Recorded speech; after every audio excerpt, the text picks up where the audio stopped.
You're not welcome at family events anymore.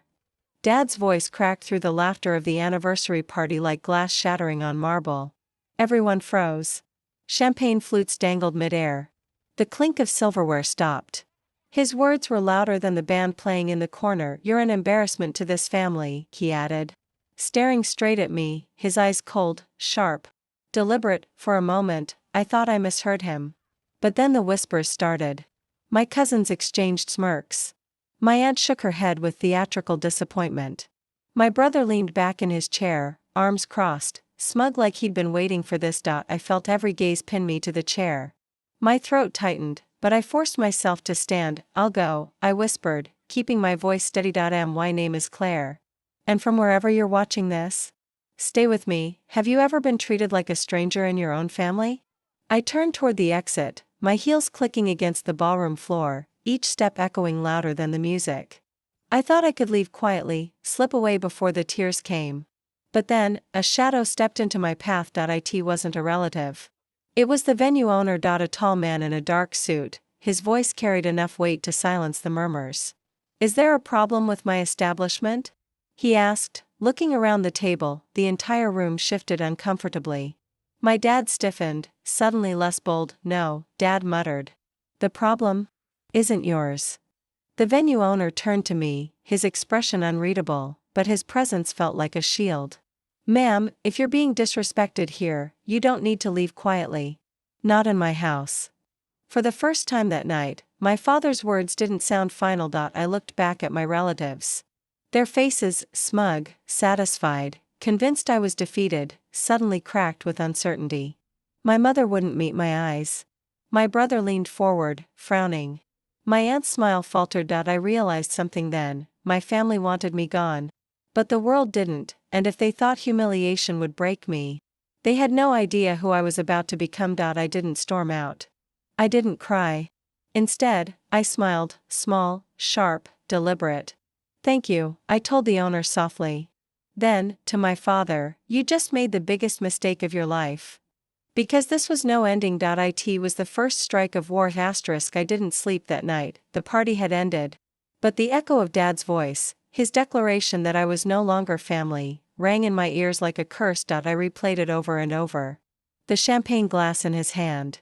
The satisfied nods from relatives. The way my mother kept her lips pressed shut, like she'd swallowed the truth but refused to spit it out, and that moment, the venue owner stepping in, kept burning in my chest. It was the first time in years someone had stood up for me, but my own blood? They hadn't just stood by. They'd agreed that I'm not naive. I knew my family wasn't perfect. But nothing prepared me for the public exile, the humiliation crafted so deliberately. Dad didn't just want me gone, he wanted everyone to witness it. He wanted an audience. Why? That question gnawed at me as I stared at the ceiling of my small apartment. At 3 a.m., I found myself scrolling through my phone. I opened social media. And there it was, already spreading. A cousin had posted a video. Caption: "When family drama becomes tonight's entertainment #anniversary party." The clip was short but brutal. My father's voice, crystal clear: "You're not welcome at family events anymore. You're an embarrassment." The comments rolled beneath it. "Damn, what did she do? That's cold but deserved LOL. Imagine being cut off like that, yikes. My face burned. Not just from the betrayal, but from the mockery. They'd turned my pain into a performance, and then I saw the likes. Thousands. Shared again and again. My disgrace wasn't private anymore. It was content. That's when something inside me shifted. I'd been humiliated in public. Fine. But what they didn't realize was this. Revenge thrives in the open. I started digging. My father's business, an upscale contracting firm, was built on his reputation as a family man. He preached loyalty, respect, honor at every networking event. My mother was his silent prop, smiling at his side. My brother was his golden heir, paraded like proof of legacy. Me? I'd always been the flaw in his image, and now he'd made me disposable. But here's the thing about people who pride themselves on appearances: the moment you crack the mask, the whole illusion shatters. So I stayed up until dawn, pulling records, screenshots, emails. I had access to more than they realized. I'd worked summers at his firm, I knew the accounts. I remembered the shady invoices he thought I'd never noticed. Every dirty secret was still buried in those files, and if he thought he could erase me from the family, I was about to erase his empire. By morning, my hands were shaking, not with fear, but with purpose. I wasn't just going to defend myself. I was going to take everything he cared about. His business, his pride, his spotless image, and I would do it all under the same spotlight he tried to shame me with, because betrayal has a price, and I was done paying it. I started with the smallest wound I could inflict. Reputation. The cousin's video had given me momentum. Thousands of strangers already thought they knew me. That clip could be a blade or a torch. I chose torch. I called the venue owner. His name was Marcus Hale. He answered on the second ring, low and steady. I told him I wanted the raw footage from the anniversary party. The cameras had captured everything, I said, and he hesitated, then agreed. Why would you need that? He asked. Because the story isn't finished yet, I said. And I don't want lies to be the last thing people remember. Marcus kept his word. 2 days later, a thumb drive was in my hand, warm from his pocket, as if it carried the heat of his certainty. I watched the footage in my kitchen under the cruel white light of my stove hood. There was Dad, smug, theatrical, delivering his verdict like a judge. There was my mother, stiff as porcelain. My brother, uncomfortable. The cousin's camera jerked, catching the owner's intervention like a hero in a slow-motion scene, but there were other things the cousin's clip missed, words exchanged off-camera. A flash of Dad's phone screen, a hand sliding an envelope beneath the table. Small things. Small things that build into ruin. I paused, rewound, zoomed. My pulse matched the tiny ticks of the video player. Then I started calling former clients. Past contractors. A receptionist who'd been fired suspiciously. A bookkeeper who'd suddenly retired. I asked one question to each. Has he ever billed you twice for the same work? The receptionist laughed nervously. The bookkeeper refused to answer by phone. The retired client sounded tired, too tired to lie. A pattern began to knit itself across my notes. Padded invoices, phantom subcontractors, payments siphoned to shell companies. My father's honest business had a shadow ledger. Money is the private language of trust. Break the ledger and you break the myth. I assembled the proof slowly, like a surgeon gathering instruments. Screenshots, bank statements, a scanned envelope with the name of an untraceable LLC. I tucked everything into a folder labeled simply, evidence. I could have gone straight to a lawyer. To the authorities. That would have been clean, clinical justice. But Dad had always thrived on appearances. He loved public punishments. And I wanted him to feel the same exposure he'd bestowed on me. So I made another call. This one to Rosa Vega, an investigative reporter whose byline cut through polished facades. I didn't flatter her. I told her the truth, evidence, names, dates. I sent the folder. She answered in one sentence, meet me. We met in a coffee shop that smelled of burnt sugar and city rain. Rosa was narrower across the shoulders than I expected, hair in a tight bun, eyes sharp as a scalpel. She skimmed the documents with an expression that moved from curiosity to hunger. This will ruin him, she said finally, not unkindly. But it will make them listen. I wanted the ruin to be surgical. I wanted my father's empire exposed in daylight, not whispered in back alleys. So we planned a leak, a quiet blog post timed to the release of the cousin's viral clip, one that would connect the humiliation to the fraud, the party to the paperwork. The video would be the ember. The articles, the wind. Before Rosa left, Marcus slipped me a text, if you need a witness, I'm in. It was the first time anyone outside of me had offered more than words. It was the first time I felt an ally who didn't expect a cut of my shame. That night I sat on my apartment floor with a glass of cheap wine and the folder open. The city hummed like an animal outside my window, indifferent and enormous. I thought about my father brushing his hair back, the practiced charm he showed to clients, how carefully he'd built his persona. I thought about my mother's quiet compromise and my brother's performative dismay. I thought about the cousin who'd uploaded my humiliation for likes. They had all placed bets on my silence. I smiled without humor. I would pay with the same currency they used, exposure, and as the first article went live, quiet, precise, devastating, I watched my father's phone light up like a signal fire in the dark. He would learn to panic in public, that panic would be delicious. The morning the article hit, My phone became a living thing, buzzing, rattling, an insect caught under glass. Clients called. Reporters called. Strangers messaged screenshots with shocked emojis and painful empathy. My father's firm flooded with calls from vendors demanding invoices, from banks asking for explanations. He answered every call with the same rehearsed calm, until the calm cracked. He called me once, voice brittle with something that tried to sound like authority but slid into panic. "Claire, what have you done?" He asked. "What you did," I said. No pleading. No remorse. Just the truth like a blade. He bristled, searched for dominance. "You don't understand the consequences." "I understand consequences," I replied. "This is yours." The first week was chaos distilled. His assistant sent an email to all staff, an attempt at damage control. "We are cooperating fully with inquiries," it read. The board convened. My mother wandered his office like a ghost looking for familiar books to rearrange, small acts that pretended everything was salvageable. Meanwhile, I watched as clients receded. Contracts were paused. Deposits frozen. A subcontractor who once laughed in my father's office now sat across from investigators with subpoenas. The man who had once stood on podiums preaching ethics now had to answer for payments that traced like a dirty river to anonymous accounts. Every call to his firm felt like a drumbeat of retribution. Each cancellation was a small bone removed from the skeleton of his reputation. I didn't celebrate so much as notice, meticulously, clinically, how a life built on image unspooled when the ledger bled, but the collateral damage was exacting. I'd expected his allies to circle the wagons. Instead, many fled faster than I imagined. My aunt posted a vague defense on social media, family first, and then deleted it. My cousin's followers turned on him for making the initial clip viral.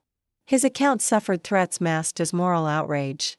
My mother called me twice that week, voice thin, apologetic. I ignored one and let the voicemail sit like a bruise. Rosa kept feeding the story with details we dug up: shell companies, duplicate invoices, transfers to accounts, and names that meant nothing until you traced them back to the office.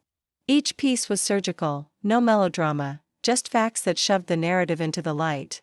Her editor wanted more: names, numbers, the human cost. I gave them everything. Revenge isn't a single act. It's a sequence of precise, unrelenting motions. I watched as board members read our files and shifted in meetings. I watched as my father, once a lion in his field, shrunk into a man who paced hotel lobbies and prayed for a scapegoat. He tried to bribe a vendor, made a call meant to intimidate a whistleblower. Both attempts misfired and became new columns in the story. I thought about forgiveness sometimes, an image of sunlight and clean absolution, but it felt naive. He hadn't asked for redemption. He'd orchestrated my exile like a performance piece. Redemption requires humility. He offered none. So I pressed on. Then came the hearing, an emergency meeting with key clients that we'd orchestrated by leaking a tentative list to a few nervous board members. It was a controlled explosion. I sat in the gallery of the meeting room, watching him face the consequences he once dispensed. He read statements, stammered through explanations, blamed contractors, blamed paperwork, blamed human error. The room did not believe him. When it ended, he left with his shoulders smaller, his voice unsteady. He passed me in the corridor like a stranger and did not look at me. For a second, I almost felt pity, an old reflex I'd thought dead. Then I remembered the cousin's laughter as he uploaded the clip. I remembered the way my mother had folded her hands and pretended ignorance. I remembered the venue owner standing up for me like a belated knight. I realized revenge is not about watching someone fall. It's about watching the world realize the fall was deserved. That night I walked past the old family home. The porch lights were off, rooms dark as secrets. I stood there a moment and listened to the city, its indifferent hum, and felt the weight of what I'd done settle like dust. Revenge had a taste, metallic, bitter, strangely clean, and in its aftertaste, I understood something dangerous and true: justice can be exacted without mercy, and still feel like survival. He didn't fold quietly. He struck back. The morning after the emergency meeting, my inbox filled with messages that tasted like venom. Threats thinly disguised as legal warnings. A lawyer's letter demanding I cease and desist, stop spreading falsehoods. A smear began to bloom in corners of the internet where truth goes to die, anonymous posts accusing me of embezzlement. Of lying about invoices, of fabricating evidence. Someone dug up an old photo of me at 21, smiling with a man who later turned into a hashtagged scandal. They tried to stitch my life into a narrative that made me untrustworthy. My father had money and fury. He hired people who knew how to make whispers sound like facts. He hired a private investigator who showed up at my building once. His questions wrapped in polite curiosity about my associations. He tried to buy loyalty, vendors, friends, even the cousin who'd filmed the party. He called my brother and promised salvation if he recanted any supportive word. He offered my mother a world rewritten if she'd only say the right thing into a microphone. Every press release he sent was a rehearsal for denial. He gave interviews where his voice was steady, his eyes rehearsed sorrow. But rehearsed sorrow has no weight. It's thin as tissue paper and tears through under scrutiny. Still, the campaign hurt. Old friends texted, confused. Small clients hesitated. The smear was designed to make me doubt myself. To make the public forget why the story began. I countered with one fact at a time. Rosa published another piece, a patient surgical follow-up that debunked the smear posts and named the shady firms moving money. Marcus agreed to be interviewed on record. He described the scene at the party and handed over time-stamped footage showing the envelope exchange we suspected. The private investigator? I found his invoices. They traced back to a shell he'd been hired through, the same vein of corruption. Every attempt to discredit me cracked against evidence, but the most dangerous blow came not from the outside. It came from the inside. My mother invited me to lunch, public, in the middle of the day, as if to show there was nothing to hide. Her hands trembled under the table. She spoke in small, careful sentences, each one carved by years of practiced restraint. "Claire," she said, voice thin, "we never wanted to hurt you. Your father, he's made choices. But you don't have to destroy him." It was an old script: protect the man you built your life around, even when he becomes the monster in it. I wanted to tell her that he'd already destroyed me when he spoke those words at the party. I wanted to scream that her silence was complicity. That every polite smile at cocktail events had been another stone in my exile. Instead, I watched her face and saw the frightened woman who'd once kissed my scraped knees and whispered brave things until I believed them. I felt a flicker of something that wasn't anger, something dangerous. Pity. Pity is treacherous. It softens edges you can't afford to dull. I kept my voice even. "You had a choice," I said. "You chose him." Her eyes filled. "We chose stability. By making me disappear?" She pressed her palm to my hand like an apology and left a map of excuses on the table. Her leave was a slip into the safety of denial. When she walked away, I realized mercy would not heal this. Mercy would let him rebuild in ignorance. So I widened the circle. I met with former employees who had been silenced with non-disclosure agreements. I met a contractor who wept as he told me about the subcontractor who never existed. I organized a discreet meeting with a compliance lawyer who explained how to turn civil discovery into a public mirror. We mapped a legal path that would force accounting into daylight. Subpoenas would pull the curtain down. Rosa drafted questions that would make auditors uncomfortable. Marcus agreed to testify. The cousin, humiliated by backlash, began to understand the taste of consequence. His guilt made him unreliable, but he still sent me private apologies that were more useful than public ones. I accepted none of them as absolution. I accepted them as tools. The war had become arithmetic, one fact plus another, multiplied by the relentlessness of proof. Each revelation tightened the noose around his professional life. Each ally I gained, quiet, ordinary people, became a small lantern in the dark. At night, I lay awake thinking of thresholds, the moment you cross from being hurt to becoming a maker of storms. I thought of my father pacing hotel lobbies, of my mother folding her hands around the past, of the cousin who had clicked upload for cheap attention. I thought of myself, what I had become to survive. Not merely a daughter wronged, but an architect of collapse. There was cruelty in that sentence and a grim, unmistakable freedom. Revenge was no longer a blade in my hand. It had become a machine that required tending. And I was the only one who knew how to keep it sharp. At dawn I walked to the river and watched the city pour itself into daylight. The water moved without malice, carrying everything downstream. I let the idea settle: some things must be dragged into light to be washed clean, or to drown. When I left, I knew the next move would be public and irreversible. The lawsuit hit like a thunderclap. Civil fraud. Breach of contract. Conspiracy to defraud. The words carved themselves across the front page of the morning paper, each syllable a stone in the avalanche bearing down on my father's empire. He had spent decades polishing his name into marble. Overnight, it cracked into dust. Rosa's article had been the first spark. But this was the firestorm. Court documents, subpoenas, testimony from vendors who had once been too afraid to speak. Every dirty invoice, every shell company, every error explained away by his accountants, laid out for the world to read. He tried to play the victim on television. Sitting under soft lights, his hair slicked back, he told a reporter it was all a misunderstanding. He smiled like a martyr. But the camera doesn't forgive. It caught the sweat on his forehead, the tremor in his hands. The performance rang hollow, and the public smelled blood. My phone didn't stop ringing. Messages poured in from people I hadn't heard from in years. Some congratulated me, thinly veiled schadenfreude. Others begged me to stop, reminded me he was still my father, still family. As if DNA were enough to erase the scars of betrayal. Even my brother called. His voice was quieter than I remembered, stripped of its arrogance. "Claire, you're destroying everything," he said. "No," I answered, steady. "He destroyed everything. I'm just showing the world what's left." He cursed under his breath, but the fight drained quickly. Maybe he knew the truth was too heavy to carry anymore. At night, I sat by my window watching the city bleed neon. I thought about the girl who had left that anniversary party humiliated, head bowed under whispers. That girl was gone. In her place stood someone else, someone who could look at her own reflection and finally see steel where fragility used to live. But revenge is not a straight line. It's a labyrinth, full of echoes and choices that twist the soul. One evening, Marcus invited me to the venue.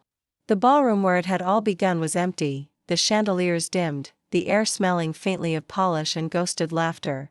He poured me a drink and studied me with an honesty I wasn't used to. "You've gutted him," Marcus said softly. "But I have to ask. What's left for you when this is done?" I didn't answer. Couldn't. Because I didn't know. I only knew the war wasn't finished. That night, a package arrived at my apartment, no return address. Inside, a stack of photographs.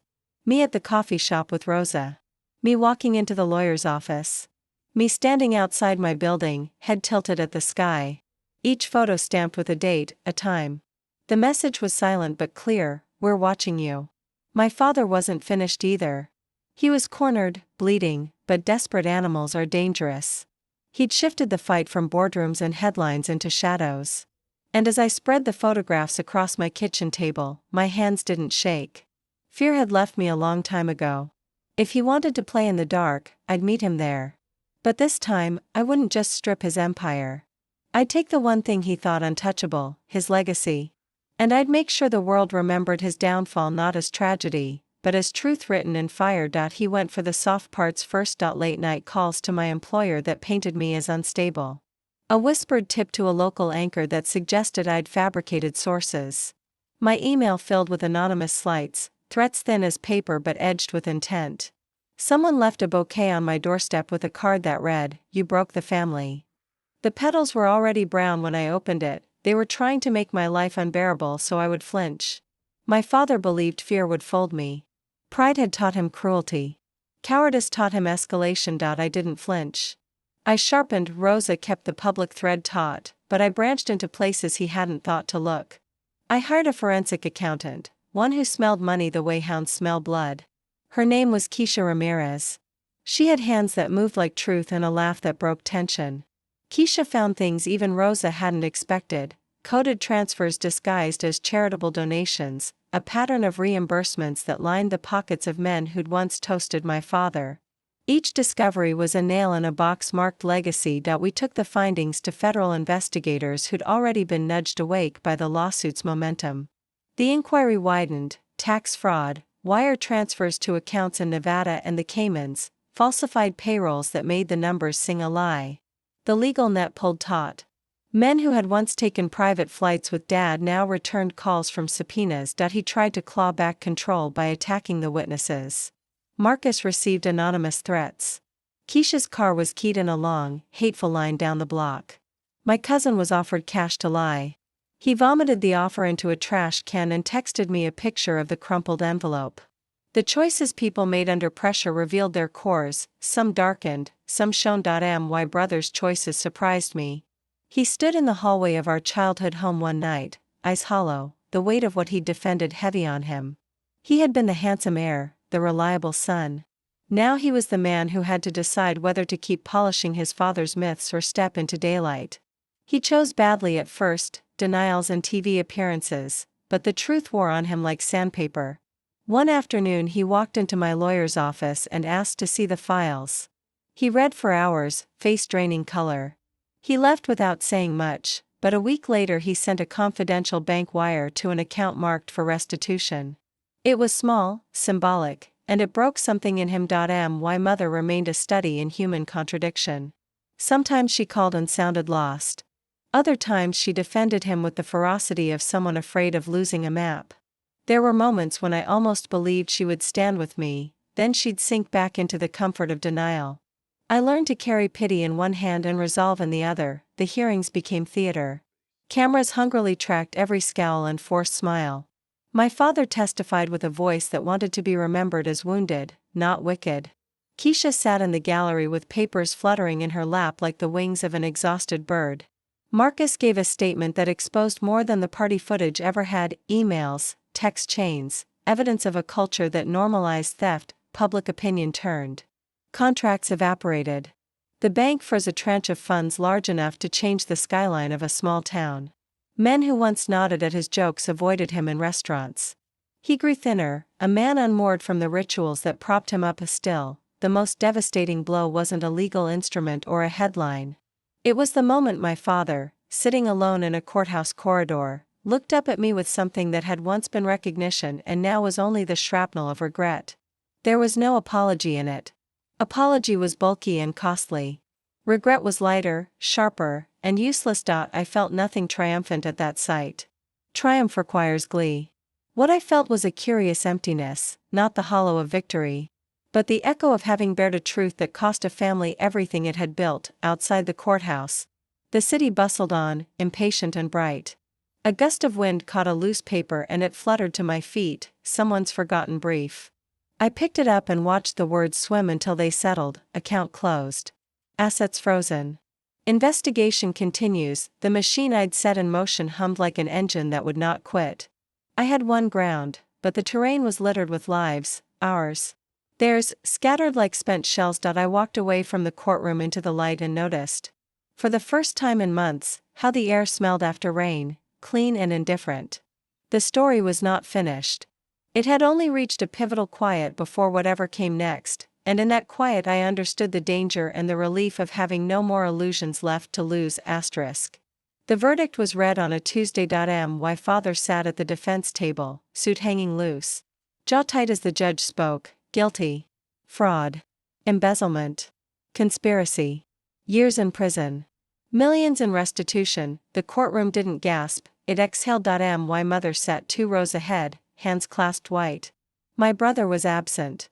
The relatives who once mocked me stayed silent, ashamed.